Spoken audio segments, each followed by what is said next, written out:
What's good with YouTube? You already know, Big Flacco with a convict's perspective, and I'm gonna smash, dash, slide on through with a little bit of energy. Please hit the like, subscribe, comment, do all those things to help support this channel, and hit that bell notification for future fire content. So, as you can tell by the title and the thumbnail, we're gonna be talking about the Norteno cause struggle, right? And has it truly deteriorated? Was it ever righteous? Was there ever anything that was pure in its belief system amongst its members? Okay, because I've seen a few videos where people talk about that a lot of the behaviors within that movement and struggle could not be upheld by some of its members. And I'm a little bit disagreement on that to a certain extent. There's a lot of truth to it, but it's not, like I said, full blown out to where everybody is basically a piece of shit within the movement or cause struggle or every NF member is abusive. And no, I don't believe in that. Okay, so let's get to it, man. I just did a long video, man, about 30 minutes, and my laptop pretty much took a dump on me. So let's get to it. Now, every cause struggle movement is started based upon one thing, and that's usually the threat of oppression, the threat of abuse, the threat of becoming victims, and the threat of those trying to suppress your movement forward for whatever group or people that you stand with to reach set goals. Okay? A lot of that stems from things that have happened either out in the streets or in prison, as you've always had movements that have just been built on the threat of these things. Because it used to occur a lot more back in the 60s and 70s. You had a lot of radical movements that were basically built on that. The same thing could be said of prison. You had a lot of individuals that were targeting certain groups of people to victimize them, to oppress them, and to act in a superior role of power over them. I mean, that's how the Norteno cause, the Nuestra Raza, the structure was basically founded upon that, right? Especially as the carnales were getting slammed down. Now, the only group, as far as in prison, streets is a little bit different as far as different movements, different causes, whatever you're talking about. But in prison, the only group that was founded not off the threat of oppression or to be suppressed of your efforts or to become victims, the only group that wasn't founded to combat those issues was the Mexican Mafia. Their whole goal was to become a power super gang in the system. Now, in the 70s, let's get to it, right? The Mexican Mafia basically helped give birth to like the Sureño movement, the Southern United Raza, and all that to basically fall under their umbrella. And a lot of the propaganda that they were putting out there was that NF were Norteños and that they targeted people from down south to victimize. And to see this, as the Southerners were basically starting to organize a little bit more and, push a different line and fall under the umbrella of the Mexican Mafia, they started to basically target people from rural cities up north, and a lot of them became victims. And see, this is where the NF pretty much stepped in and gave a lot of the schooling, weaponry, different things to help the Norteños that were going back to the yard. A lot of you had the XIV, to the 14 bonds, structured. They're organized now Norteños because they were from Northern California. And they were built off the threat of the Southsiders and basically MA targeting them to be oppressed. See, they weren't being given a, welcome role like, hey, come on, come function with us. No, they were immediately being victimized. Look at Juan Perez's story. When he was in Tracy in 1981, he was stabbed just because he was from San Jose at the age of 18 years old.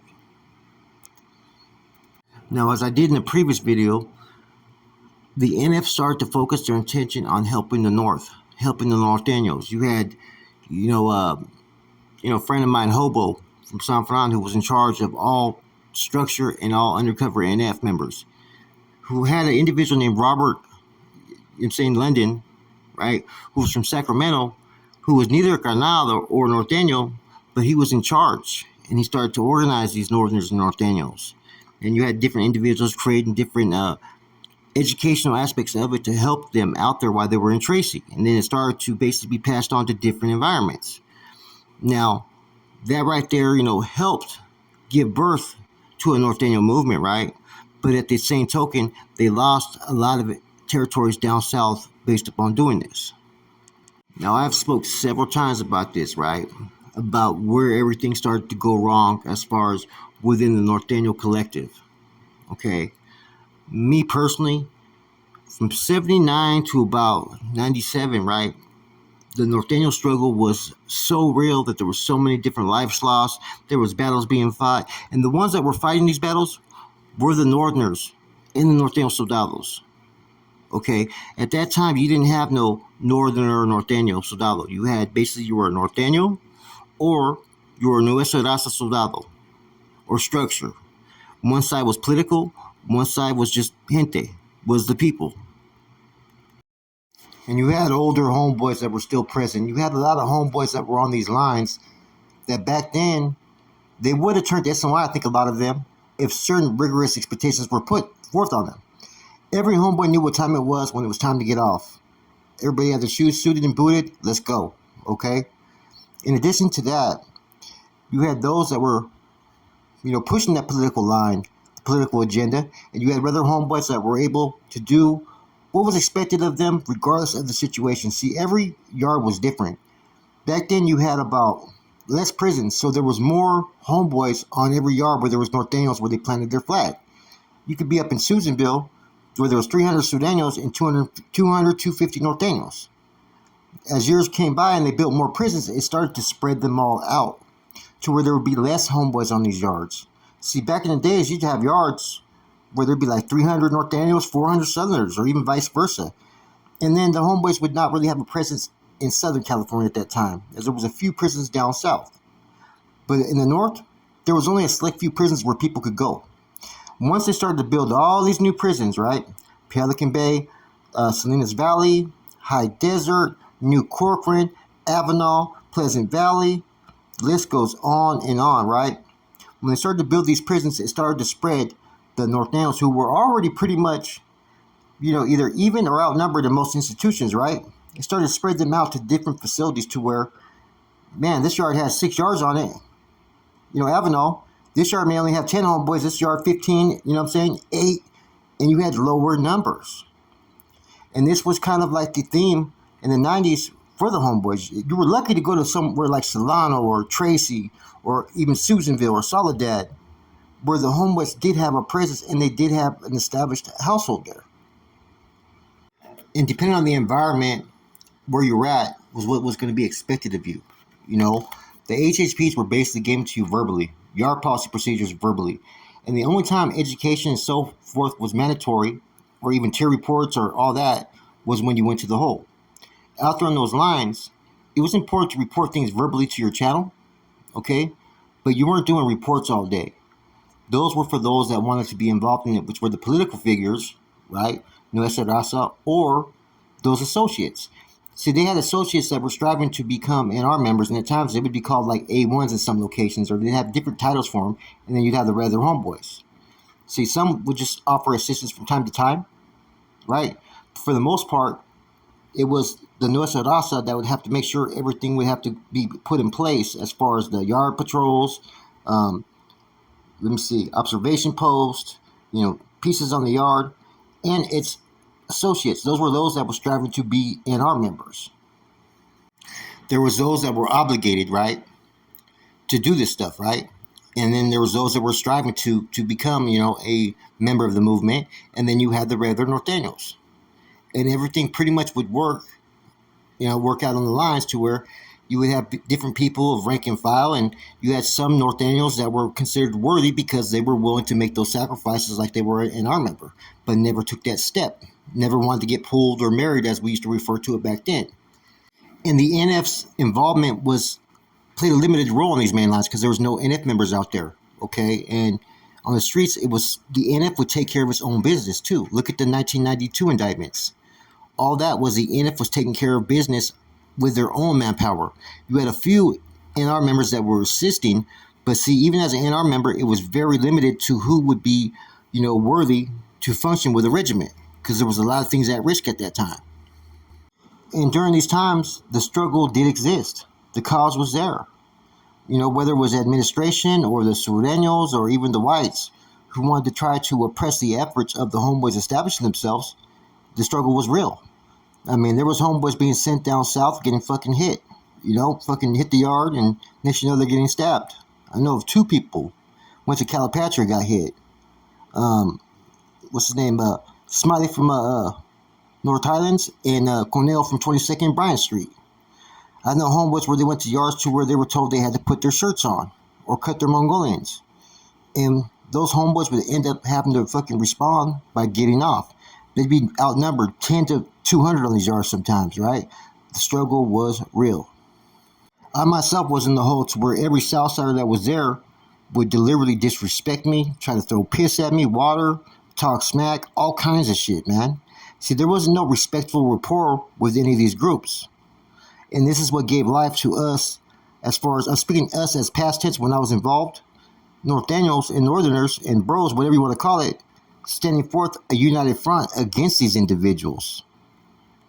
There was no time for all the bullshit fucking shenanigans and, politics within an internal conflict, because everything in front of us was a straight war zone.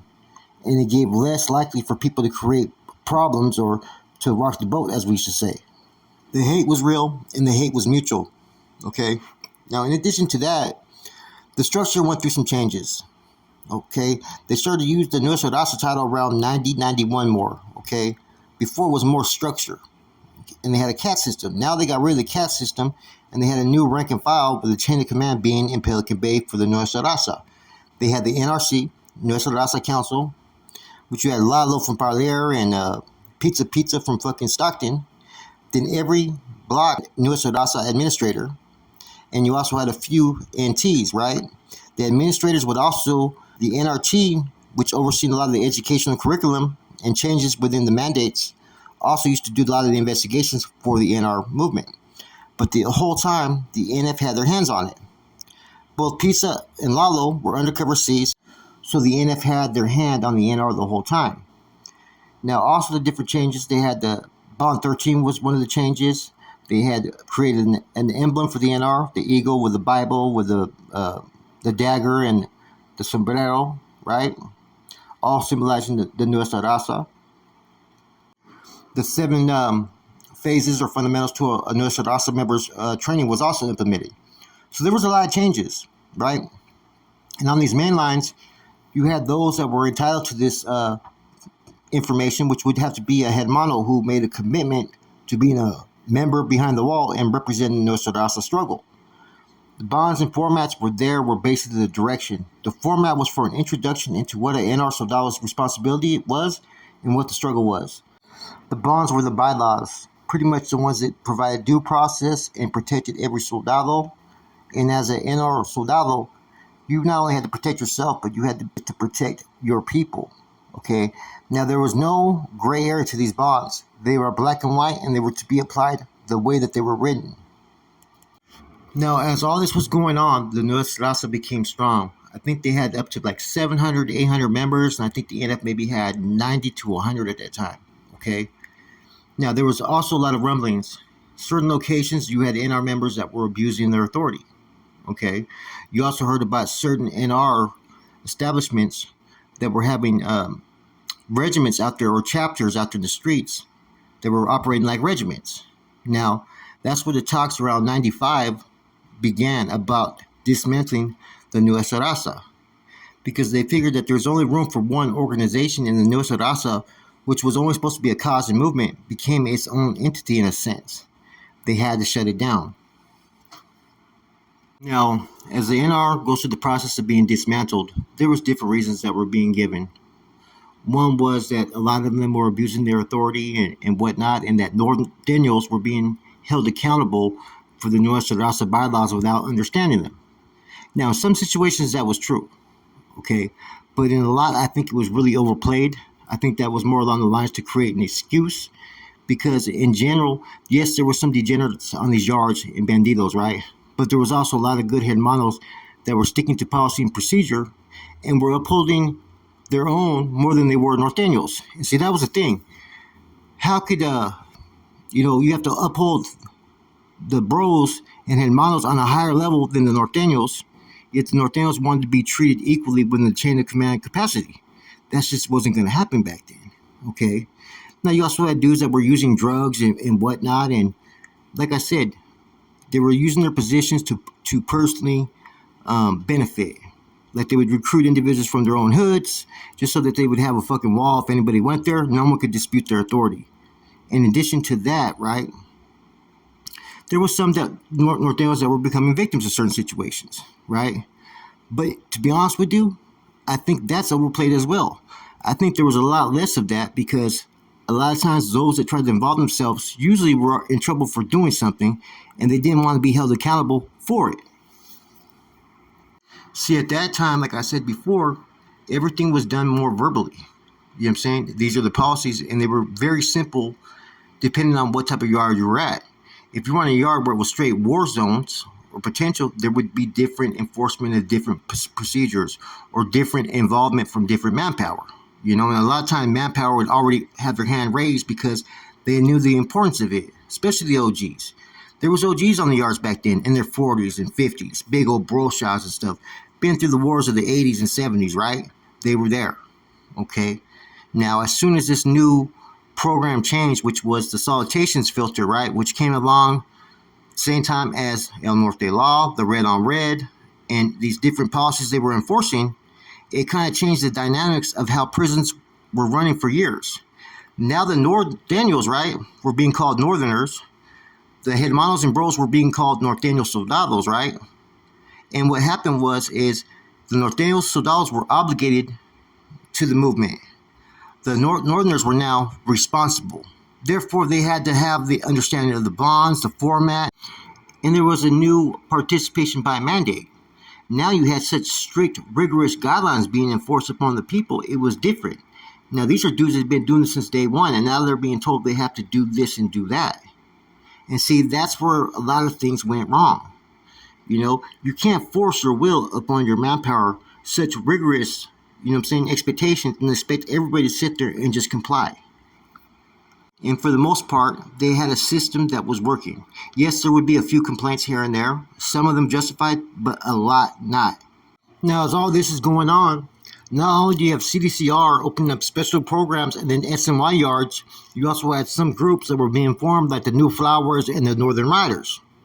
Now, the SNY yards became the new home of individuals who just did not want to program to such a rigorous and strict program. See, a lot of individuals that went SNY at that time, it's not that they didn't want to function as homeboys or be with the homeboys. They just couldn't keep up to par with what was expected of them. They just didn't want to do all that. And CDCR or CDC at the time, in an effort to disrupt and interrupt every pretty much Norteño collective, right, or household, they were welcoming these individuals into the SNY yards with open arms. Now, you also had those that were debriefing that were being put on these yards as well. So it gave people the incentive to where they could do these things and get back out to the main line without having to deal with the wrath of any active individuals. Now, the Southsiders were going through a similar kind of adjustment as a lot of people were walking away and going to SNY as well. Now, this brought a whole different type of struggle to the mix, and the Southsiders were going through it as well. And therefore, there were certain policies and procedures that were being implemented that I didn't always agree with. Like, I heard about certain households that they would have a homeboy sit on a bench, had to have his hands in front of him, and basically being looked like he's fucking, like there's something wrong with him. The word freeze was being used too frequently, you know, whereas before when someone was put on freeze, you know, you had nothing coming. It was pretty bad. You weren't treated really that good being on freeze. But now everybody was being placed on freeze when you came into a household, but in a stricter sense too. Now, don't get me wrong, some of the education that was being enforced and expectations on manpower was very useful because, like I said, in certain prisons that were more central, the homeboys, Northerners numbers were low, and you had to function on a higher level of security and awareness. But then again, some of the stuff started to front people off a little too much as well, because people think that they're providing security, but when other administration or correctional officers can see what you're doing and pretty much know, that means your level of security is not always up to par. Now, during this time era, you know, I was involved with a lot of the NR and Norteño Soldado stuff was pretty much secondary, you know, and I did not see a lot of situations or scenarios to where there was individuals that were being mistreated or abused or oppressed. I seen actually the opposite.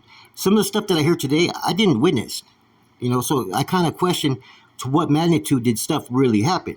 I remember we were about trying to salvage a career before ending a career. Now, most of the betrayal issues that I've seen that occurred usually occurred within the O business, the mob, the NF, not amongst the Norteno soldados and their movement. It was more stuff that happened on the streets, had to do with money. You know what I'm saying? Some of it was justified, some of it wasn't. But like I said, there was a lot more things going on behind the scenes within NF politics than people would realize. But a lot of that was not supposed to affect any Northerner or Norteño. And see, this is where Cuete's plan started to take root. When he did the El Norte law, right? The salutations in the GU1 CD, right? All that was good and dandy to promote unity and whatnot, but it was all under a disguise, right? Because the true agenda was to generate more income, to put the taxes and contributions on all Northerners at basically 25% of any illicit activity.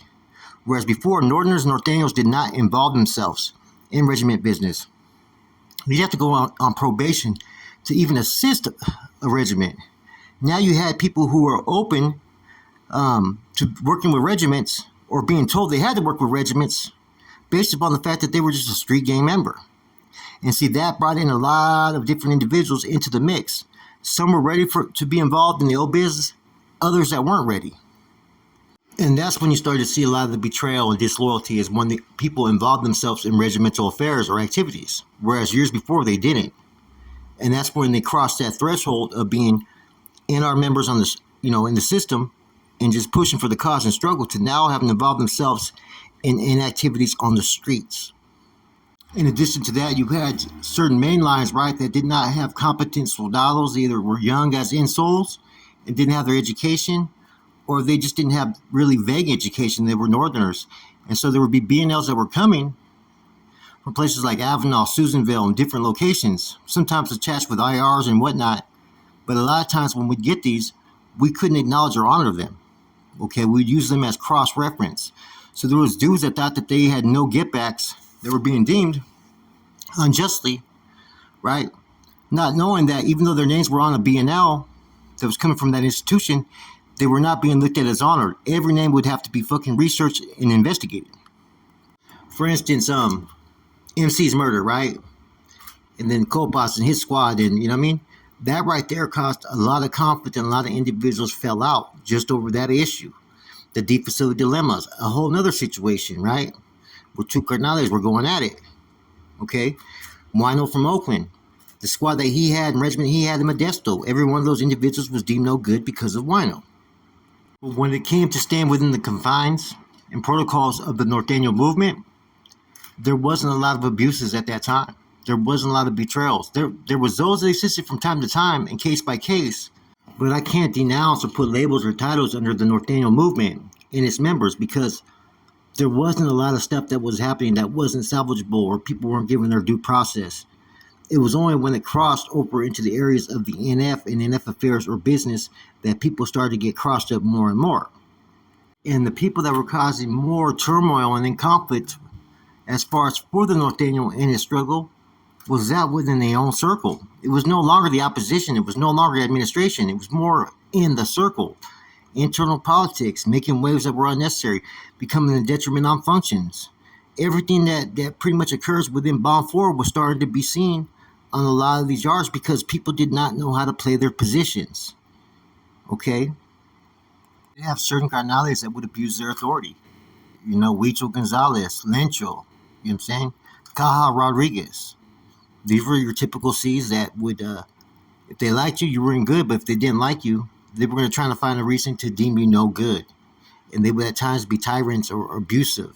But that wasn't a reflection upon the Norteño movement. These individuals being C's, they have no, basically, obligation towards the Norteño movement. They're carnales. They're not Norteños, Northerners, or any of that. They're familianos. And the control mechanism that Cuete created with all the salutations, 97, and the red on red and all that, was a control mechanism for the NF carnales to pretty much keep every Northern Norteño in check. You see, the struggle was supposed to be perpetual. And what I mean by that, there was never ever supposed to be any time where the Norteños reach every goal, and they are no longer struggling. It was supposed to be perpetual to where they were always going to have oppositions around them, and there was always reasons to educate themselves more and more. Therefore, the movement did not become stagnant. Okay, but with this end of all hostilities, it changed a lot. There's no longer, you know what I'm saying, Nortenos on that yard or Northerners that have to sit there and really be as concerned about their safety and security like they had to be years before. That doesn't mean they're not supposed to maintain security. Struggle against the Sureños and ABs, NLRs, P9, whatever. It doesn't exist no more. Okay? The struggle is also man-made. The cause is man-made as far as its concept and, you know what I'm saying, views and ideologies. But even though it's man-made, does not mean that there's not going to be faults within it or human error. Like I said, those that assented to rank and file have a lot to do with how the application of the cause and struggle is carried out. So all the ingredients, right? All the objectives, all the participation by mandates that have been implemented for the movement were all righteous things. They were things that would uphold integrity and morals within the collective and give gente a chance to achieve certain things within themselves so they could take it home and apply it out there in the streets for their families, for their loved ones. You know, the last 9 years, the cause and struggle no longer really exist. You know, it's a trip. Therefore, you're seeing different things occur. You're seeing more of the internal conflicts. You're seeing more of the individuals getting hit, and you're seeing more of the NF's agenda being bestowed upon young Northerners and Norteños. Now, there is a lot of trash, like I said, that have ascended to positions. There is a lot of dudes that have misrepresented themselves, and there's a lot of betrayal. But at the end of the day, right, I think that there's still more who are positively pushing the agenda. I still think that there is, you know, those that are on the no good side or on the SNY side, justifiably so. I think there's more of a percentage that were put there for reasons that they had it coming. Now, not everybody, but I do think that there's some that are, you know. And there's also a lot of individuals that were given that opportunity to not man up and go to a GP yard and either step on back from the Norte or fully representing it, and they were given the easy lane just to go SNY, as well as those that fell out of favor. Even my situation, you know, I'm not going to blame the Norteño struggle or cause because the cause and struggle had nothing to do with it. And I'm not even going to blame the organization, the O, because there's a lot of stuff going on at that time. You had the wrong people that were in power, and there was no other avenue to go with it, which put me in a bad situation, if that makes any sense. Everything was incommunicado, as well as the federal generals were pretty much fucking isolated, pretty much right there in what do you call, Colorado.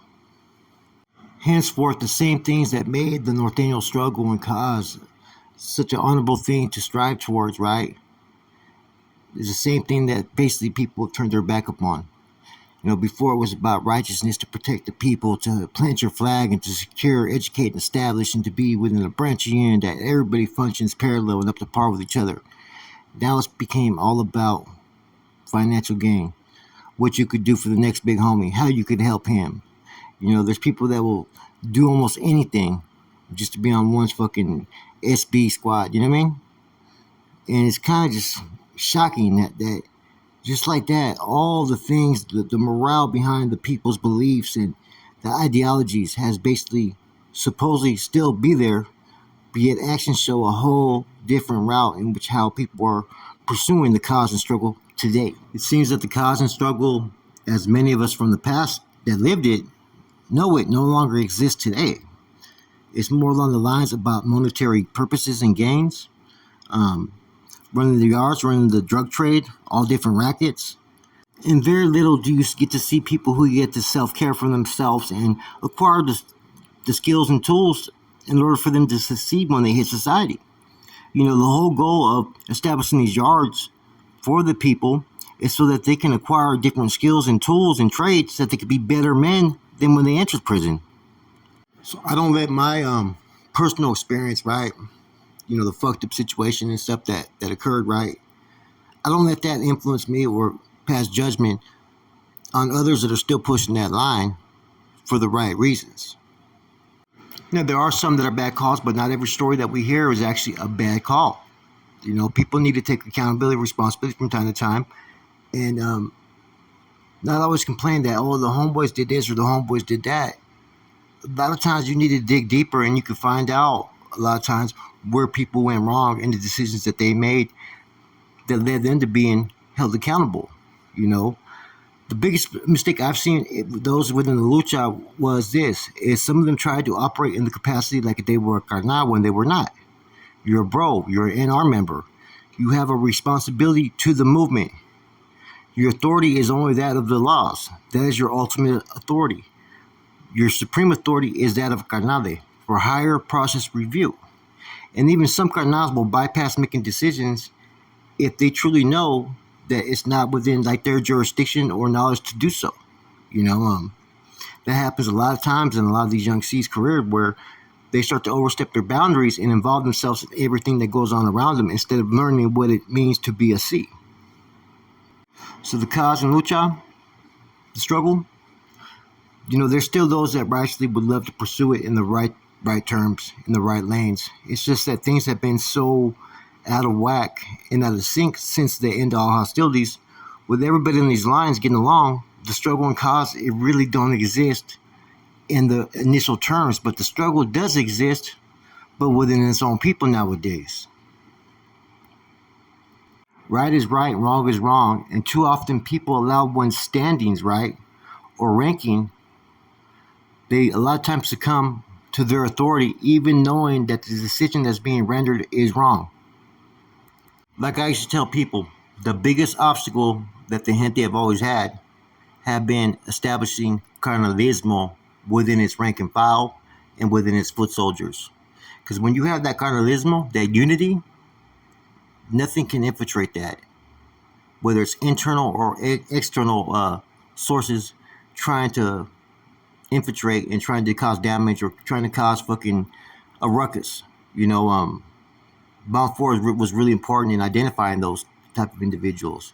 And like I said, you know, I'll always personal love for the cause and struggle and what it was about when I was involved, you know, in my younger years. You know, staying within that lane, young in my career, you know, would have been a different outcome. You know, it's a people's movement. It's about betterment. It's about, you know, having respect, having unity, and standing against anybody who oppresses your efforts for your people to have the daily things that they can acquire in prison. The cause and struggle, right, and the core beliefs have never been one I've ever questioned. They're righteous, they're honorable goals, and they can help a lot of people. But it's always been those who've been ascended position of rank and file and that apply it where the problem lays. And in essence, that within itself is a cause and struggle people should strive towards every day.